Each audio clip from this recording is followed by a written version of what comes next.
नमस्कार दोस्तों, स्वागत है आपके अपने यूट्यूब चैनल रीडिंग लवर्स पर।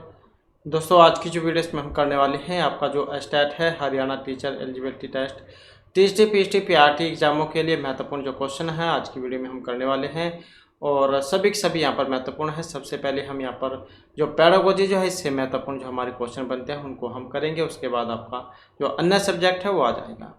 और यहाँ पर जो क्वेश्चन है ये पहले भी एग्जामों में पूछे जा चुके हैं, तो इस कारण से सभी क्वेश्चन यहाँ पर महत्वपूर्ण रहने वाले हैं। जल्दी ही आपको जो यहाँ पर स्टेट के जो फॉर्म है वो देखने को मिल जाएंगे। जल्द ही फॉर्म भरने भी जा शुरू हो जाएंगे। तो जिसमें हमारा यहाँ पर पहला क्वेश्चन है, चिंतन मानसिक क्रिया का ज्ञानात्मक पहलू है। तो ये परिभाषा दी थी, तो किन के द्वारा दी गई थी? चिंतन मानसिक क्रिया का ज्ञानात्मक पहलू है, वॉरेन, रॉस, वैलेंटाइन या फिर स्किनर ने। अब इनमें तो देखें तो ऑप्शन बी वाला है हमारा यहाँ पर सी आंसर रहने वाला है। तो ये रॉस है जिन्होंने जहाँ परिभाषा दी थी, या कह सकते हैं कि इनका मानना था कि चिंतन मानसिक क्रिया का ज्ञानात्मक पहलू है। इसके बाद जो क्वेश्चन है, ज्ञान के विकास के लिए ज्ञानेंद्रिय को प्रशिक्षित करना चाहिए, कहानी सुनाना चाहिए, रचनात्मक प्रवृत्ति के विकास पर ध्यान देना चाहिए, उपरोक्त सभी क्रियाएं करनी चाहिए। तो कल्पना के विकास के लिए क्या सही है? इनमें अगर हम देखें तो ऑप्शन डी वाला है हमारा। कल्पना के विकास के लिए क्या करना चाहिए? सभी क्रिया की जानी चाहिए, जिसमें ज्ञानेंद्रिय को प्रशिक्षित करना, कहानी सुनाना, रचनात्मक प्रवृत्ति के विकास पर ध्यान देना, जो क्रिएटिविटी होती है, रचनात्मकता। इसके बाद आ जाता है सीखे हुए ज्ञान, कौशल या विषय का अन्य परिस्थिति में उपयोग करने को कहते हैं। प्रेरणा, सीखने का स्थानांतरण, भग्नाशा या फिर चिंता। तो सीखे हुए ज्ञान, कौशल या विषय का अन्य परिस्थितियों में उपयोग करना, तो क्या कहा जाएगा इसको? और इसको कहा जाता है सीखने का स्थानांतरण। तो सीखे हुए ज्ञान, कौशल या विषय का अन्य परिस्थितियों में उपयोग करना, सीखने का क्या कहलाएगा? स्थानांतरण। और यह 3 प्रकार का होता है, जिसमें धनात्मक, ऋणात्मक और शून्य स्थानांतरण होता है। नेक्स्ट आ जाता है अनुबंधन की प्रक्रिया में प्रथम सोपान। प्रथम सोपान इनमें से कौन सा है? उत्तेजना, आवृत्ति, सामान्यीकरण या कोई सा भी नहीं। अनुबंधन की प्रक्रिया में प्रथम सोपान है। अब जो प्रथम सोपान यहाँ पर कौन सा है? जो ऑप्शन ए में दिया गया है, तो कौन सा है? उत्तेजना। ये जो पावलोव जो थे, इनका विचार था कि सीखना एक अनुबंधनात्मक प्रक्रिया है तथा इस प्रक्रिया का जो प्रथम सोपान है उत्तेजना, और यही उत्तेजना पहले किसी विशेष अनुक्रिया के साथ लगी रहती है तथा अंत में वह किसी व्यवहार का कारण बन जाती है। अब जो पावलोव जो है, इन्होंने एक शोध किया था किसके ऊपर? कुत्ते के ऊपर, जिसमें उन्होंने उनकी जो जीभ है उस पर एक परख नली लगा दी थी। नेक्स्ट आ जाता है स्मृति सीखी हुई वस्तु का सीधा उपयोग है। ये कथन था मैकडूगल का, विलियम वुडवर्थ, रॉस या फिर टेबल का। तो स्मृति सीखी हुई वस्तु का सीधा उपयोग है, और ये कथन है। अब किन का कथन है? तो जो ऑप्शन बी में आए हैं यहाँ पर, जो विलियम वुडवर्थ है, तो इनका ये मानना है कि स्मृति सीखी गई वस्तु का सीधा उपयोग है। नेक्स्ट हमारा क्वेश्चन आ जाता है, निम्न अंकित में कौन सी विशेषता आंतरिक रूप से अभिप्रेरित बच्चों के लिए सही नहीं है? तो कौन सी विशेषता है जो आंतरिक रूप से अभिप्रेरित बच्चों के लिए सही नहीं है? वे चुनौतीपूर्ण कार्य पसंद करते हैं, हमेशा ही सफल होंगे, वे कार्य के समय आनंद अनुभव करते हैं, वे कठिन कार्यों में उच्च स्तर की ऊर्जा प्रदर्शित करते हैं। तो कौन सी विशेषता आंतरिक रूप से अभिप्रेरित बच्चों के लिए सही नहीं है? अब सही नहीं है कौन सी?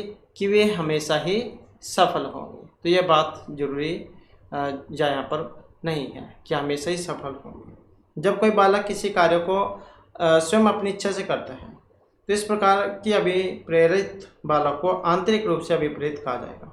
जैसे कह देते हैं कि अपनी इच्छा हो, तो ऐसे बालक में चुनौतीपूर्ण कार्य करने, कार्य करते समय आनंद उठाने और कठिन कार्य में उस स्तर की ऊर्जा प्रदर्शित करने की विशेषता पाई जाती है।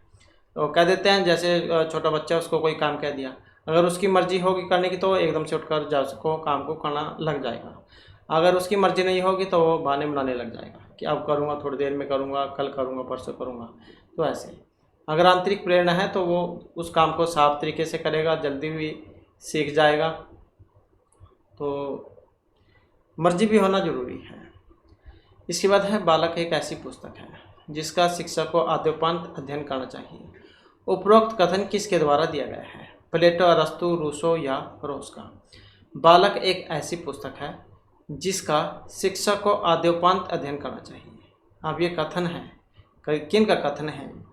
और ये है रूसो का, जो यहाँ पर ऑप्शन सी में आए हैं कि बालक एक ऐसी पुस्तक है जिसका शिक्षक को आद्योपांत अध्ययन करना चाहिए। इसके बाद क्वेश्चन आ जाता है सृजनशीलता मौलिक परिणामों को अभिव्यक्त करने की मानसिक क्रिया है। सृजनशीलता मौलिक परिणामों को अभिव्यक्त करने की मानसिक क्रिया है। अब ये यहाँ पर भी ये कथन है, तो किन का है ये? क्रो का, जेम्स ट्रेवर, स्किनर या रोस का। सृजनशीलता मौलिक परिणामों को अभिव्यक्त करने की मानसिक क्रिया है, और इसका जो संबंध है जो ऑप्शन ए में आई है यहाँ पर, किन का है? क्रो का। इसके बाद हमारा क्वेश्चन है प्रयास एवं भूल। ये जो सिद्धांत है इसके प्रतिपादक थे थॉर्नडाइक, मैकडूगल, पावलोव या कोहलर। तो प्रयास एवं भूल, तो जब आप कोई नया काम शुरू करते हैं तो उसमें गलती होने की ज़्यादा संभावना रहती है, लेकिन जैसे जैसे आप उस काम को करने लग जाते हैं तो गलती फिर शून्य बराबर हो जाती है, मतलब एक भी गलती नहीं होती है। तो यह है प्रयास एवं भूल का सिद्धांत। तो ये दिया गया था यहाँ पर। अब इसके जो यहाँ पर सिद्धांत के प्रतिपादक कह सकते हैं आप, तो ये E.L. थॉर्नडाइक थे, जो यहाँ पर ऑप्शन ए में आए हैं। इस सिद्धांत के अनुसार जब हम किसी कार्य को करते हैं तो उससे त्रुटियां भूलों की संख्या अधिक होती है, परंतु यदि हम बार बार उसी कार्य को करते रहते हैं तो त्रुटियां भूलों की संख्या कम होती जाती है। तो इस प्रकार के सीखने को ही प्रयास और भूल के द्वारा सीखना कहा जाता है। या एक तरीके से आप ऐसे समझ सकते हैं, जैसे शुरू में कंप्यूटर सीखते हैं, बेसिक चलाना सीखते हैं शुरू में, और टाइपिंग क्या है उसमें देख देख कर लिख करते हैं, लेकिन जैसे जैसे अभ्यास करने लग जाते हैं तो अगर अंधेरा भी हो जाए तब भी आप सही टाइपिंग कर दोगे, या कह सकते हैं कि आप बिना देखे भी, कीपैड में बिना देखे भी सही आप टाइपिंग कर दोगे। तो यही है प्रयास एवं भूल। इसके बाद आ जाता है सीखने के पठार के निराकरण के लिए क्या नहीं करना चाहिए। सीखने वाले को प्रेरित और प्रोत्साहित करना, सीखने की अच्छी विधि का प्रयोग करना, दंडित करना, इनके कारणों का अध्ययन करना। तो सीखने के पठार के निराकरण के लिए क्या नहीं करना चाहिए? नहीं करना चाहिए कौन सा? जो ऑप्शन सी में दिया गया है यहाँ पर, दंड करना। तो हम किसी की पिटाई करना, दंड देना, तो ये नहीं कर सकते हैं, तो कभी भी नहीं माना जाता है। तो यहाँ पर नहीं में पूछा गया था, सीखने के पठार के निराकरण के लिए नहीं करना चाहिए कौन सा? किसी को पीटना, मतलब दंडित करना।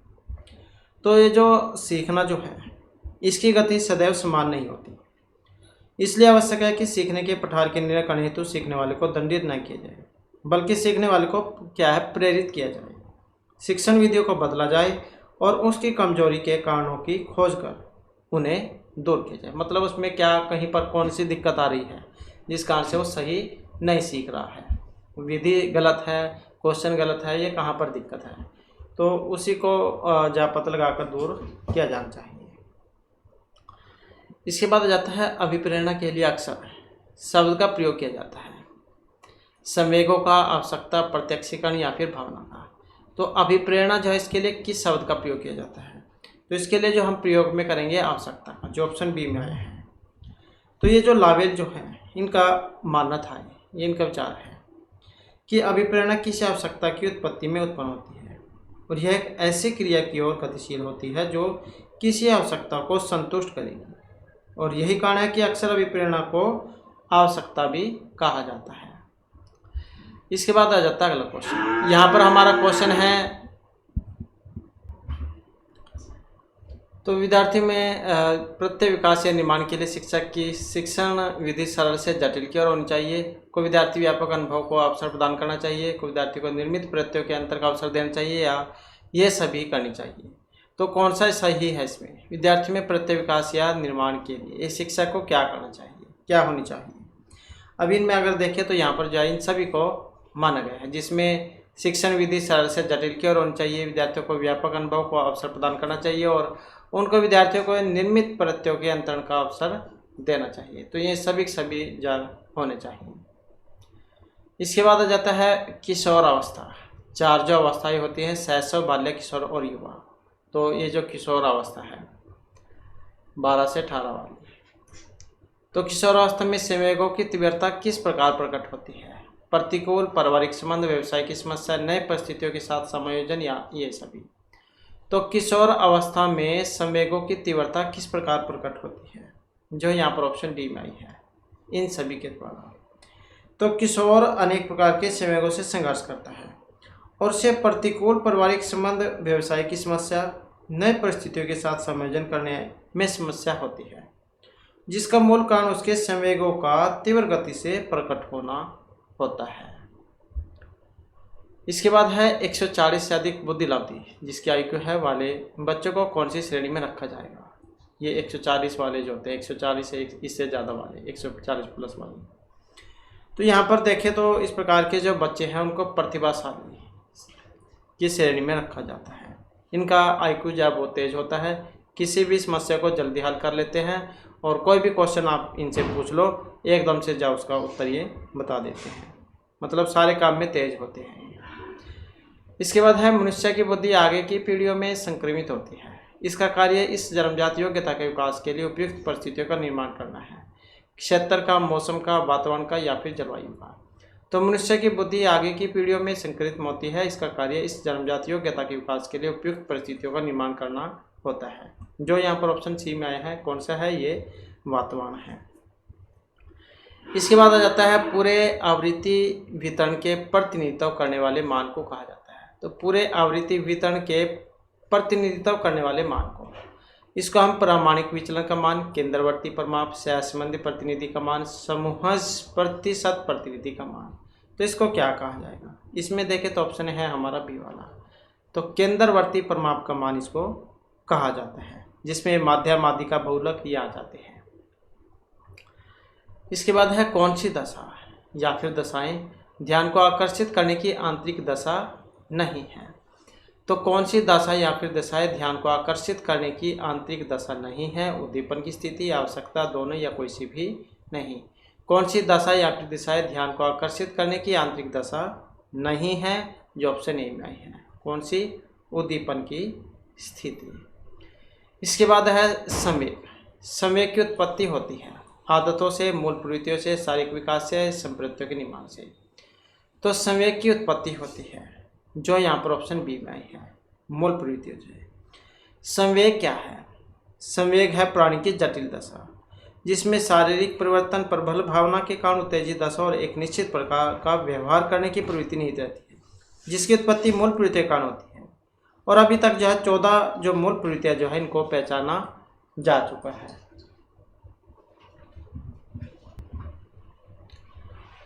नेक्स्ट क्वेश्चन है हमारा यहाँ पर, निम्नलिखित 7 छात्रों के अंक इस प्रकार से हैं जो यहाँ पर दिए गए। इनमें माध्यिका आपने ज्ञात करनी है। माध्यिका के लिए क्या सूत्र होता है? n+1/2 वाला, तो यही होता है। तो यहाँ पर जो इसमें देख सकते हैं तो क्या होगा यहाँ पर 7 प्लस में 1 2, मतलब कितना है 8, 8/2 कितना आएगा 4, तो 4 आएगा यहाँ पर। अब चौथा जो पद है वो आप यहाँ पर इसमें देख सकते हैं। और एक और बात है यहाँ पर, ये आरोही जो क्रम है उसमें आपने इनको लगाना है, आरोही क्रम में। तो जैसे आरोही क्या होता है? पहले सबसे छोटा, फिर उससे बड़ा, फिर उससे बड़ा, तो इस प्रकार से। तो चौथा इसमें देख सकते हैं, पहला, दूसरा, तीसरा, चौथा, 40 है चौथे नंबर पर, तो यही जो इसका हो जाएगा। इसके बाद है अगला क्वेश्चन हमारा, रुचि का संबंध है योग्यता अवधान दोनों से, किसी से भी नहीं। तो यहाँ पर जो है इसमें ऑप्शन बी वाला बनेगा, अवधान से। और रुचि क्या है? रुचि क्या है? एक प्रेरक शक्ति है जो हमें किसी वस्तु, व्यक्ति या क्रिया के प्रति ध्यान देने के लिए प्रेरित करती है, मतलब जिस काम को करने में हमारी मर्जी है, जी कर रहा है। तो रुचि का अवधान से सीधा और घनिष्ठ संबंध है और दोनों साथ चलते हैं। नेक्स्ट आ जाता है, बाल मनोविज्ञान के अनुसार शिक्षा के क्षेत्र में मुख्य स्थान है बालक, अध्यापक, अभिभावक या प्रशासक का। तो बाल मनोविज्ञान के अनुसार शिक्षा के क्षेत्र में मुख्य स्थान किनका है? और मुख्य स्थान जो है यहाँ पर बच्चे जो होते हैं, बालक, विद्यार्थी, तो इनका माना गया है। और यही कारण है कि आज शिक्षण प्रक्रिया के अंतर्गत बालक को ही प्रथम स्थान पर रखा गया है।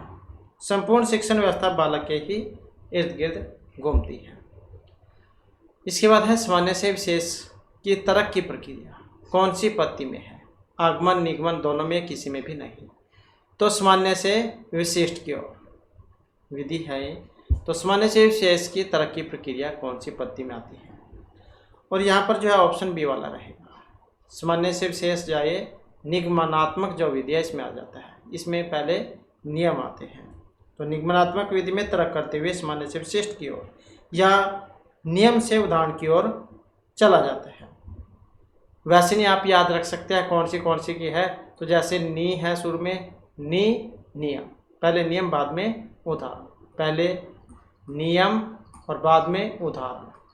वैसे नहीं बहुत सारे कैंडिडेट हैं जिनको पता नहीं, याद नहीं रहता होगा कि कौन सी विधि पहले आएगी कौन सी बाद में आएगी। तो नी से निगमनात्मक और नी से नियम, पहले नियम बाद में उदाहरण। तो ये है। और ये उच्च कक्षाएं जो उनमें होती है और ये होती है छोटी कक्षाओं के लिए आगमनात्मक। नेक्स्ट क्वेश्चन है हमारा यहाँ पर बाल्यावस्था की प्रमुख मनोवैज्ञानिक विशेषता। निर्भरता है, सामूहिकता की भावना है, धार्मिकता है या अनुकरणात्मक प्रवृत्ति का भाव है। तो बाल्यावस्था की जो प्रमुख मनोवैज्ञानिक विशेषता क्या है? जो यहाँ पर ऑप्शन बी में आई है, सामूहिकता की भावना। अब बाल्यावस्था जैसे कि हमने अभी पढ़ा 4 अवस्थाएं होती हैं, शैशव, बाल्य, किशोर और युवा। तो ये 6 से 12 वाली जो होती है ये आ जाती है बाल्यावस्था में। और इसको क्या है, जीवन का अनोखा काल भी कहा गया है। ये भी क्वेश्चन जो एग्जाम में पहले आ चुका है। तो जीवन का अनोखा काल इसको कहा गया है। सामूहिकता की भावना इस अवस्था की एक प्रमुख मनोवैज्ञानिक विशेषता है। और ये कारण है कि इस अवस्था में बालक में सामूहिक प्रवृत्ति बहुत ही प्रबल होती है और वह अधिक से अधिक समय दूसरे बालकों के साथ व्यतीत करने का प्रयास करता है। नेक्स्ट आ जाता है गेट्स। इनके अनुसार अनुभव के द्वारा व्यवहार में परिवर्तन ही अभिप्रेरणा, समायोजन, सीखना या फिर चिंतन है।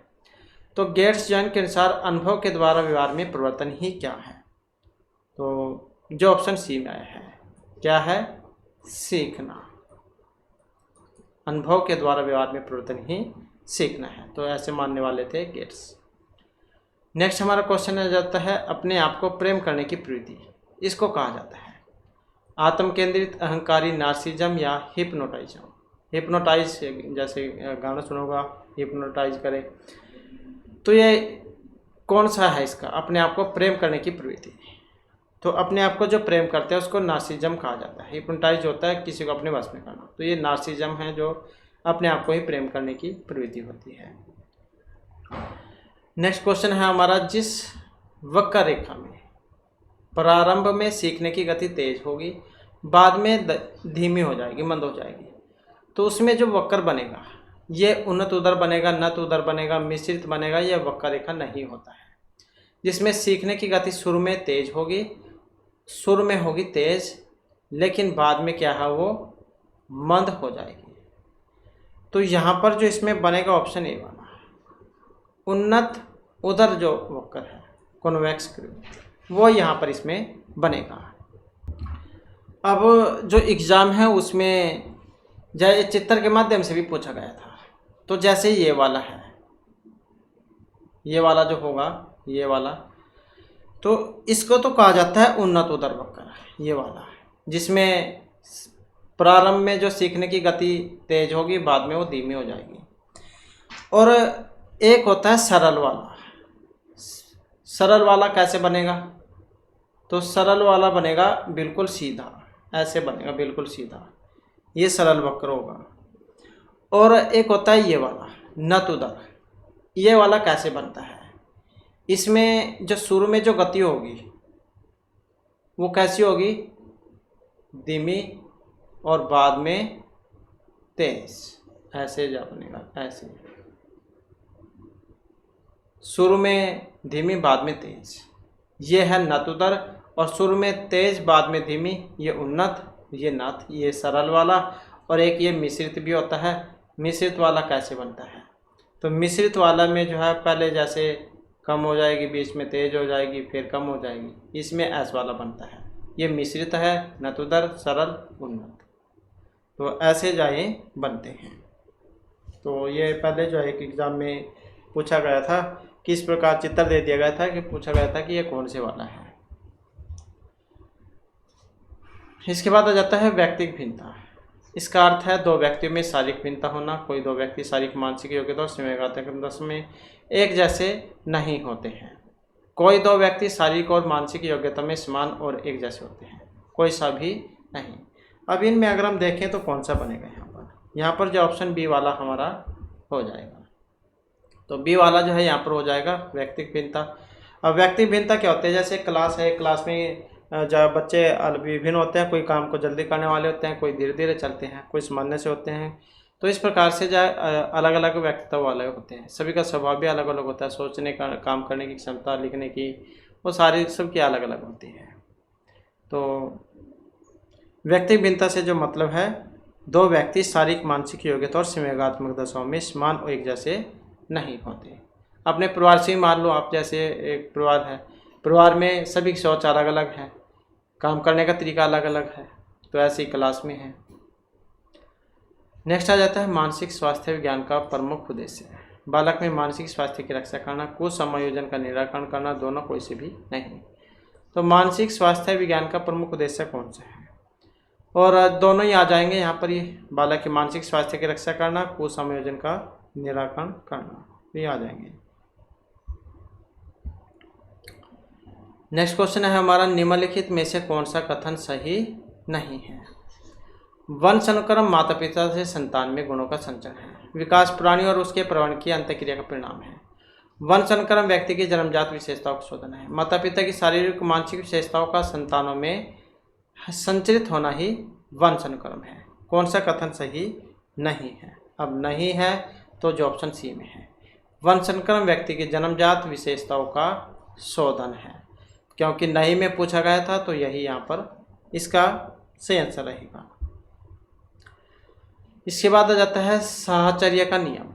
समानता का नियम है, वैषम्य, समीपता, या ये सभी है। तो साहचर्य का नियम क्या है, और यहाँ पर रहेगा ऑप्शन डी वाला, जिसमें समानता, वैषम्यता, समीपता, तो ये सारे के सारे जो इसमें आ जाते हैं।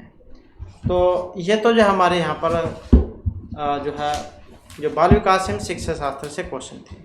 और इसके बाद फिर हमारा जो अन्य सब्जेक्ट है ये आ जाता है। और आज की वीडियो में हमने यहाँ पर प्रत्यय जो है इसके महत्वपूर्ण जो क्वेश्चन है इनको लिया है, क्योंकि एग्जाम में प्रत्यय जरूर आते हैं। इनसे पहले वाली जो वीडियो थी उसमें हमने उपसर्ग जा किए थे। उपसर्ग क्या होते हैं, जो शब्द के शुरू में लगते हैं, और प्रत्यय शब्द के लास्ट में लगते हैं। अब यहाँ पर क्वेश्चन आया है पहला हमारा कि प्रत्यय कितने होते हैं, 2 3 4 5 कितने होते हैं। तो प्रत्यय की बात करें तो यहाँ पर वैसे तो संस्कृत की अगर बात करें तो उसमें प्रत्यय बहुत सारे हो जाते हैं, लेकिन यहाँ पर ये हिंदी की अगर हम बात करें तो यहाँ पर 2 जो है माने गए हैं, तदित और कृत प्रत्यय। वैसे तो कृदंत, तदित, स्त्री, वैसे तो संस्कृत में 3 है, यहाँ पर ये 2 माने गए हैं इसमें।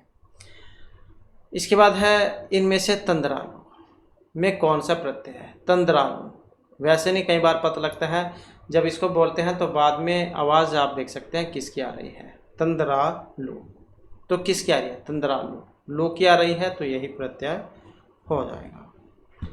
इसके बाद रहता है प्रादेशिक जो शब्द है, कौन सा प्रत्यय इसमें, प्रादेशिक में, प्रादेशिक, प्रा, इक, देशिक, या का, कौन सा है।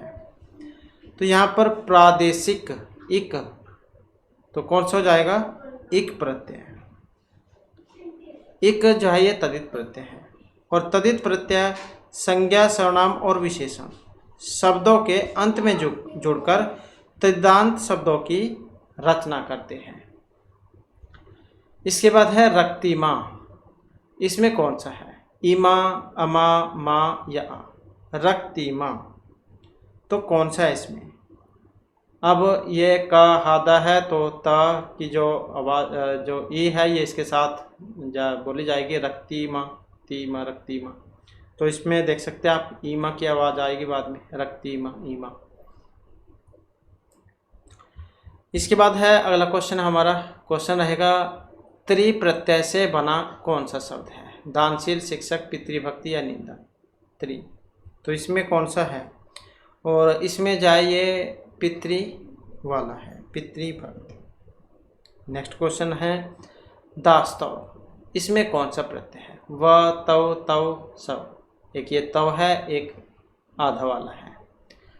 तो दास तव कौन सा है? तव प्रत्यय है, ऑप्शन बी वाला। इसके बाद है बैठक, इसमें कौन सा है? बई अक बैठ यक, बैठक। अब कौन सा है इसमें? बैठक, बैठ अक, बैठक। तो कौन सा हो जाएगा? अक प्रत्यय। इसके बाद आ जाता है तदित प्रत्यय का प्रयोग हुआ है। वार्षिक में, लड़ाई में, भिड़ंत में या मिलाप में तदित प्रत्यय का प्रयोग हुआ है। अब तदित प्रत्यय का जो प्रयोग हुआ है किसमें? वार्षिक शब्द में। वार्षिक शब्द में या गुणवाचक तदित प्रत्यय लगा है। मूल शब्द जैसे वर्ष है, वर्ष में एक प्रत्यय हो जाएगा तो वार्षिक बन जाएगा। जैसे सामाजिक पढ़ोगा आपने, समाज में ठक प्रत्यय, ठक को एक होकर सामाजिक बनता है, तो वर्ष में एक होकर वार्षिक बना है। तो धातुओं को छोड़कर शेष शब्दों के आगे प्रत्यय लगने से जो शब्द बनते हैं उन्हें तदित प्रत्यय कहा जाएगा। इसके बाद आ जाता है अंतिम।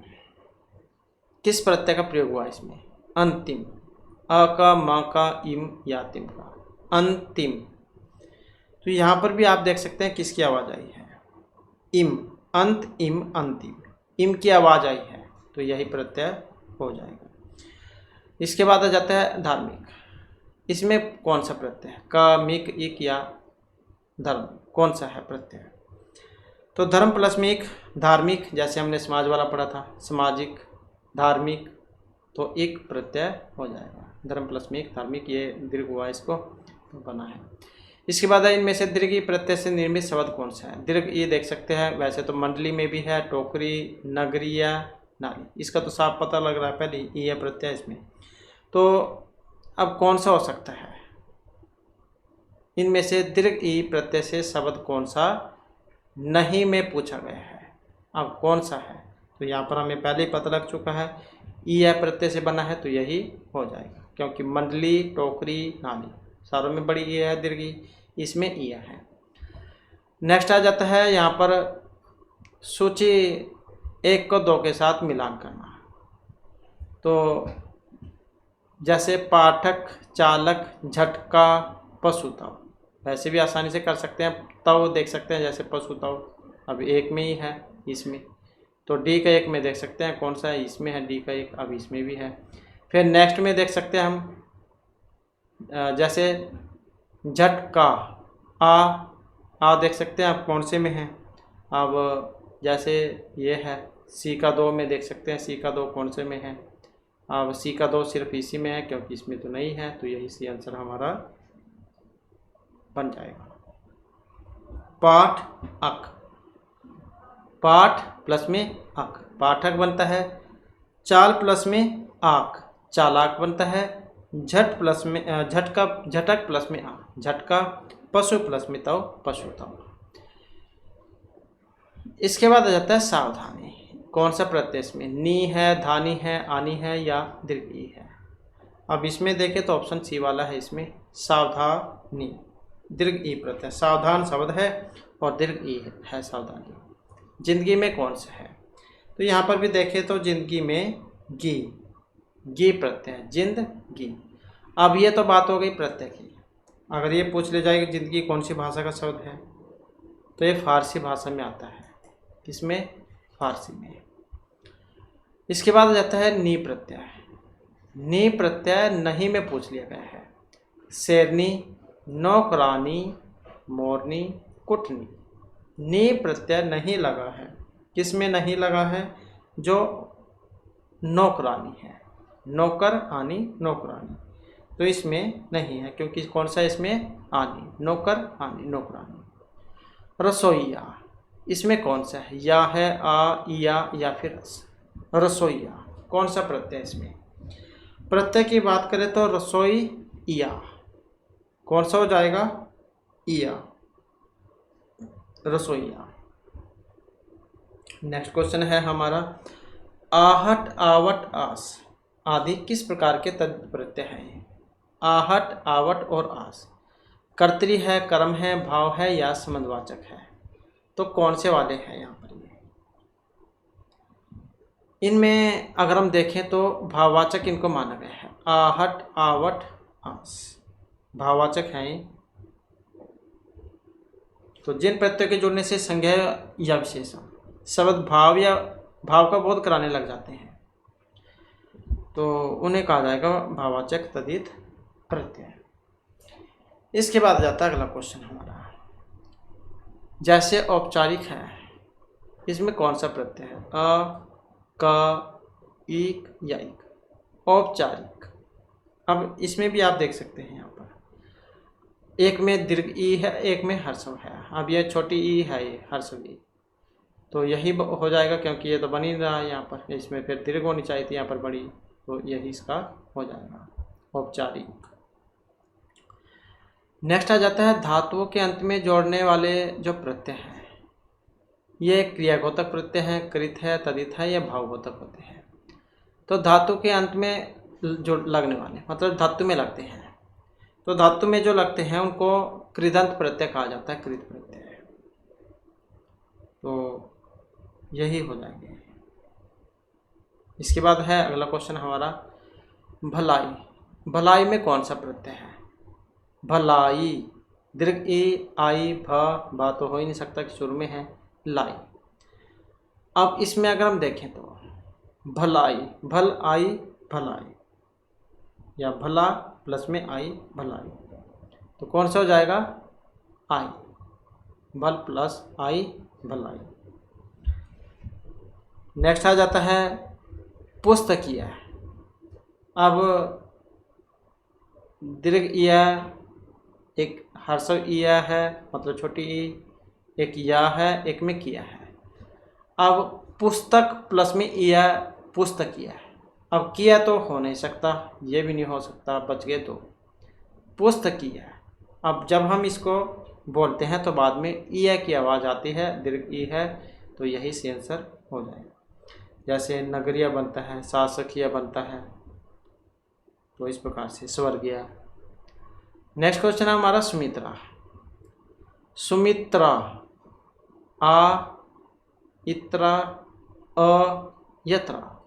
अब यहाँ पर देखें तो आ है, आ तो हो ही नहीं सकता, त्रा है, आ है, सुमित्र आ, सुमित्रा, या सुम प्लस में इत्रा, ऐसे भी नहीं हो सकता, सुमित्रा, आ की आवाज़ आ रही है, तो यही आंसर हो जाएगा। नेक्स्ट आ जाता है,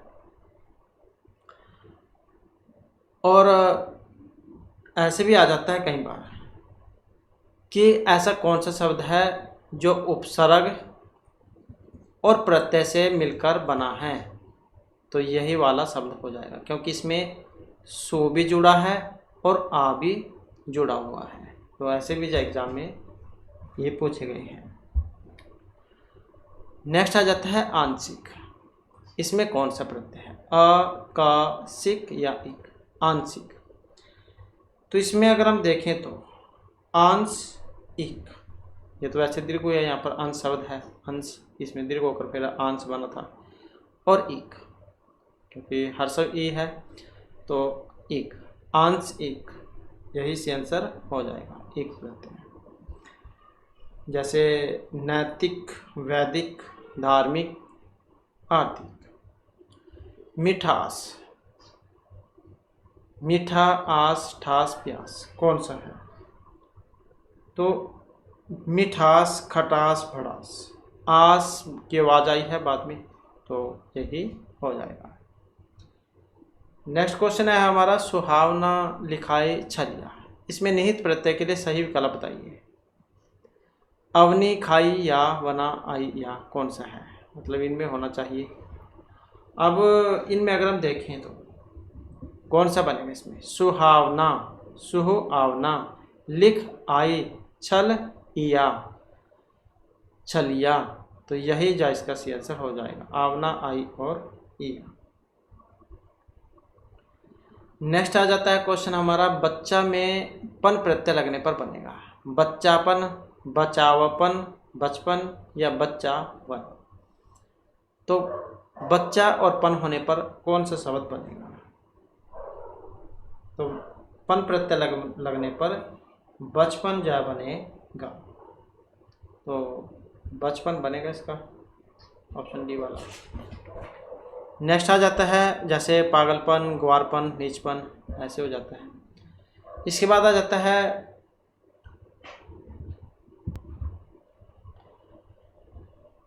और एग्जाम जो है, एग्जाम में ये उल्टा करके भी आ जाता है। बचपन जैसे दे दिया जाएगा, पूछ ले जाएगा इसमें मूल शब्द कौन सा है। बच्चा मूल शब्द है, पन इसमें प्रत्यय है, क्योंकि एग्जाम है कैसे भी आ सकता है। इसके बाद है प्रत्यय, शब्दांश, वाक्यांश, पद्यांश या पद्यांश, यह पद्यांश या पदांश है, क्या होता है। और यहाँ पर अगर हम इनमें देखें तो यहाँ पर जो है ऑप्शन रहेगा ये वाला, तो क्या है, शब्दांश है। तो प्रत्यय शब्दांश हैं जो शब्दों के अंत में जोड़कर उनके अर्थ में विशेषता या परिवर्तन ला देते हैं। जैसे तैराक है, तैर शब्द है और आक प्रत्यय इसमें लगा है, तो तैराक जो है बन जाता है। इसके बाद है यहाँ पर इनमें से कौन सा पद वैया प्रत्यय लगाने से बना है। रवैया, खवैया, जटैया, बचैया, वैया किस में है। वैसे नहीं आपको पता है तो सब में तोड़ तोड़ के आप देख सकते हैं। र वैया, ड टरिया, ब चैया, ख वैया। अब इसमें कौन से वाला बन रहा है, तो यहाँ पर अगर हम देखें तो खाना शब्द है और वैया प्रत्यय है, खवैया बनता है, तो यही जा इसका बन जाएगा। नेक्स्ट आ जाता है कहावत शब्द है। अब इसमें जो प्रत्यय है हावत, कह, वत या आवत, तो आप बोल के देख सकते हैं कहावत, तो किसकी आवाज आई है इसमें, तो किसकी आई है, आवत की। कह, आवत, कहावत। कह शब्द है इसमें और आवत प्रत्यय, कहावत। नेक्स्ट आ जाता है धड़ाक। इसमें आक है, आक, ओक या अप, धड़, आक, धड़ाक, तो ये ऐसे बनता है, तो क्या हो जाएगा, आक प्रत्यय। बहाव, इसमें कौन सा है, इसमें भी देखें तो बह आओ, बहाव, ऐसे ही होता है बहाव, तो कौन सा हो जाएगा, आव प्रत्यय, बह शब्द, आव प्रत्यय, बहाव। जैसे लिखाओ, बनाओ, जलाओ, खिंचाओ, ये वाले होते हैं। और आवा या आवक इसमें बनेगा, जैसे छलावा होता है, छलावा, उसमें भी देखा होगा आपने, छलावा, भूतनी, स्त्री, तो आवा मतलब छलावा, डरावा, दिखावा, बनावा। नेक्स्ट आ जाता है अंदाज शब्द। किस भाषा का प्रत्यय है, उर्दू का है, संस्कृत का है, हिंदी का है या किसी का भी नहीं है। अंदाज शब्द किस प्रत्यय का है, तो यहाँ पर अगर हम इनमें देखें तो ऑप्शन आएगा ए वाला। अंदाज जो शब्द है यहाँ पर ये उर्दू का है। महता में कौन सा प्रत्यय है, महत, महता या त प्लस में था, डबल ता वाला, महता। अब इसमें जो है ये जो ऑप्शन सी में है, महता ता इसमें रहेगा। नेक्स्ट क्वेश्चन है हमारा पंडिताई। इसमें कौन सा प्रत्यय है, पंडित आई, पंडिताई, तो यही होता है पंडित प्लस में आई, पंडिताई, आई प्रत्यय हो जाएगा।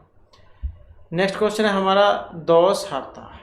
अब इसमें कौन सा है, दोष हरता, वैसे भी पता लग रहा है इसका, तो सीधा ही दो शब्द और हरता प्रत्यय, दोषों को हारने वाला, दूर करने वाला। इसके बाद है निम्न काले अक्षर वाले शब्द में प्रयुक्त प्रत्ययों में भेद बताइए। कुम्हार, सुनार आदि जातियों की उपयोगिता गांव में भी बहुत है। तत्सम, देश, तद्भव, विदेशी, कौन सा है ये, तो यहाँ पर जो इसमें आया है ये तद्भव प्रत्यय है। क्या है तद्भव, जैसे संस्कृत में हम कुंभकार क्या देते हैं, इसका मतलब कुमार होता है। तत्सम संस्कृत के, और संस्कृत का प्रवृत्ति रूप हिंदी में तद्भव। स्वर्णकार क्या देते हैं जैसे संस्कृत में, तो हिंदी में उसका मतलब सुनार से है। नेक्स्ट आ जाता है महाजनी, में प्रत्यय है, ई, नी, दीर्घ ई या जनी, महाजनी में कौन सा है? तो यहाँ पर देखें तो इसमें ऑप्शन बी वाला हमारा बनेगा, महाजन शब्द हो जाएगा और दीर्घ ई प्रत्यय हो जाएगा, महाजनी बनेगा। इसके बाद है राष्ट्रीय में यह होने पर कौन सा बनता है? राज्य, राष्ट्रीय, या इसमें छोटी ई है, इसमें बड़ी ई है, इसमें बड़ी ई है, इसमें ई आता है। तो यहाँ पर ई पूछा गया है, तो इसमें ई कौन सा बनेगा? जो बड़ी ई है, दीर्घ ई, राष्ट्र शब्द हो जाएगा और ई होने पर राष्ट्रीय, क्योंकि इसमें छोटी ई है। नेक्स्ट क्वेश्चन है हमारा, इनमें से 4 विकल्पों में से उस विकल्प का चयन करें जो प्रत्यय से नहीं बना है। लालिमा, शक्तिमान, टुकड़ी या सफल। अब जो प्रत्यय से नहीं बना है उसके बारे में पूछा गया है यहाँ पर, और ये जो सफल जो है यही नहीं बना है। नेक्स्ट क्वेश्चन आ जाता है हमारा रंगीला। इसमें प्रत्यय गीला है, ला है, ईला है या दीर्घ ई ला है? रंग, ईला, रंगीला, यही होता है रंग शब्द में, ईला होने पर रंगीला। भुलक्कड़, इसमें कौन सा है? भूल अक्कड़, भुलक्कड़, अक्कड़ हो जाएगा। इसके बाद आ जाता है मिलाप। इसमें कौन सा है? मिल शब्द, आप प्रत्यय, ऐसे ही बनता है, मिल, आप, मिलाप, तो कौन सा हो जाएगा? आप। इसके बाद आ जाता है लिखावट है, जैसे यहाँ पर अठ, वट, आवट या अवट, तो लिख शब्द और आवट जो है प्रत्यय हो जाएगा लिखावट, लिख, आवट, लिखावट, ऑप्शन डी वाला। नेक्स्ट आ जाता है हमारा वैज्ञानिक। इसमें कौन सा? क है, दीर्घ इक है, इक या आई। अब यहाँ पर देखिए वैज्ञानिक, आई का भी कोई काम नहीं है, और वैज्ञानिक इसमें छोटी ई है, तो इसका मतलब जो बड़ी ई है इसका भी कोई काम नहीं है। अब यह तो क या इक, वैज्ञानिक, तो विज्ञान शब्द हो जाएगा जैसे, और एक प्रत्यय हो जाएगा, तो उसी से बनेगा वैज्ञानिक। नेक्स्ट आ जाता है बुनाई। अब इसमें कौन सा प्रत्यय है बुनाई में? तो इसमें बू है, नाई, दीर्घ ई या आई। अब इसमें बू देखें तो क्योंकि ये उपसर्ग है तो ये भी नहीं आएगा इसमें। अब नाई, बू, नाई, ई या आई, इन तीनों में से हो सकता है। तो जैसे बुन शब्द है, बुन प्लस में आई, बुनाई, तो यही जो इसका बन जाएगा। बुद्धिमान में कौन सा है? अन है, मान, आन या मन, कौन सा है? बुद्धि शब्द है जैसे, और मान प्रत्यय हो जाएगा, बुद्धि मान। ऐसे आ जाता है भावुक। इसमें उक, बुक, क या भा, कौन सा प्रत्यय है? तो जैसे भाव शब्द है और उक जो है इसमें प्रत्यय हो जाएगा, तो उक भी यहाँ पर एक बड़े वाला भी आ सकता था, लेकिन ये छोटा ऊ है तो वही बनेगा भावुक, भाव शब्द उक प्रत्यय भावुक। तो इस प्रकार से जो हमारी आज की क्लास में महत्वपूर्ण क्वेश्चन थे। नेक्स्ट जो वीडियो होगी इसमें आपके लिए नए जो महत्वपूर्ण क्वेश्चन हम लेकर आएंगे। और हमारे साथ अंत बनाने के लिए धन्यवाद।